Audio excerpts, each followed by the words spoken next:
మనం ఎప్పుడైనా రొయ్యలు వల వేసి రాత్రిపూట చూసినట్లయితే మనకి క్లియర్గా ఫస్ట్ కనిపించేది రొయ్య యొక్క కళ్ళు మెరుస్తూ కనిపిస్తాయి. ఇది సహజం. సో ఈ వీడియో మనం చూడవచ్చు. నైట్ శాంప్లింగ్ వేసాము, కళ్ళు ఏ విధంగా ఉన్నాయో మీరు చూడవచ్చు.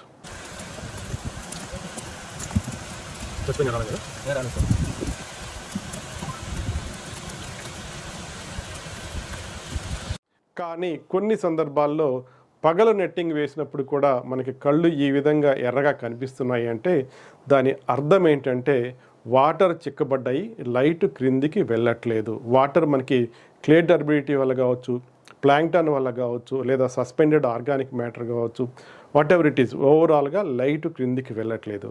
సో దీనికి అనేక మంది కళ్ళు ఎర్రగా ఉంటే ఆ ప్రాబ్లం అని ఈ ప్రాబ్లం అని అనేక రకాల ట్రీట్మెంట్లు ఇస్తూ ఉంటారు. సో ఇది వాటర్ చిక్కదనం వల్ల వచ్చినది మాత్రమే.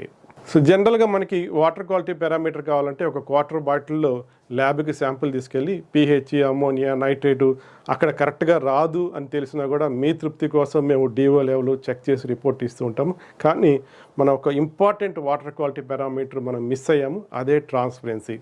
ఈ ట్రాన్స్పరెన్సీని మనం ఫామ్ లెవెల్లోనే చెక్ చేసుకోవచ్చు. దీన్ని జనరల్గా సచ్చి డిస్క్ అంటారు.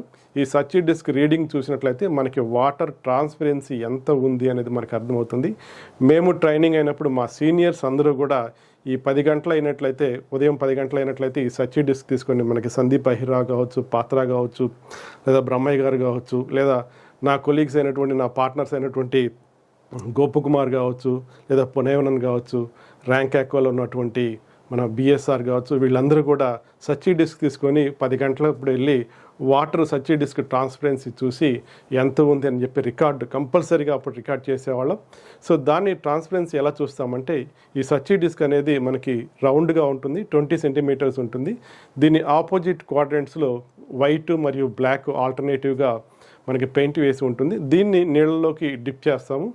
నీళ్ళలోకి డిప్ చేసినప్పుడు ఎక్కడ మనకి కనిపించకుండా పోయిందో మనం చూస్తాము. మళ్ళీ పైకి వెనక్కి లాగినప్పుడు ఒక స్టేజ్లో మళ్ళీ రీఅపియర్ అవుతుంది. దీన్ని యావరేజ్ తీసుకొని ఇది ట్రాన్స్పరెన్సీ ఇంత అని చెప్తాము. సో ట్రాన్స్పరెన్సీ జనరల్గా 35-40 సెంటీమీటర్స్ మధ్య ఉన్నట్లయితే ఆ వాటర్ క్వాలిటీ పర్ఫెక్ట్గా ఉన్నట్టు, పర్ఫెక్ట్గా రొయ్యలకి సెట్ అయినట్టు అన్నది చాలా ఇంపార్టెంట్ పారామీటర్స్. ఈ సచ్చి డిస్క్ పెద్ద ఖరీదు కూడా కాదు. జనరల్గా మన టెండెన్సీ ఏంటంటే ఏదైనా ఊరకు వచ్చినా లేదా ఏదైనా తక్కువ రేటుకి వచ్చినా కూడా దీన్ని మనం చాలా చీప్గా చూస్తాము. మేము ఫస్ట్లో ఏ ఆక్వా షాప్కి వెళ్ళినా కూడా ఈ సచ్చి డిస్క్ అనేది అమ్ముతూ ఉండేవాళ్ళు, రెడీమేడ్గా చేసి అమ్ముతూ ఉండేవాళ్ళు. సో తర్వాత దీన్ని చాలామంది మర్చిపోయారు. సో మనం చూస్తూనే ఉన్నాం, టైగర్ రొయ్యల్లో జూథామినియం అనేది ఎక్కువగా వస్తుంది. మన రైతులు దాన్ని ఫంగస్ అని కూడా అంటూ ఉంటారు. సో వాటర్ ట్రాన్స్పరెన్సీ కరెక్ట్గా మెయింటైన్ చేసినట్లయితే 35-40 సెంటీమీటర్స్ ట్రాన్స్పరెన్సీ మనం కరెక్ట్గా మెయింటైన్ చేసినట్లయితే ఈ జూథామినియం చాలా చాలా తక్కువ వస్తుంది. రాదని చెప్పను, కానీ చాలా చాలా తక్కువ వస్తుంది. కాబట్టి మనం బ్యాక్ టు బేసిక్స్, మనం పాత విధానాలకు వెళ్ళి బ్యాక్ టు బేసిక్స్కు వెళ్ళి మనం ప్రాక్టీస్ చేసినట్లయితే మనకి రొయ్యలు బెటర్గా వచ్చే అవకాశం ఉంది.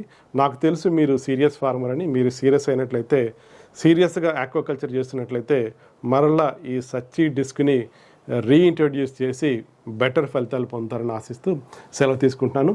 All the best.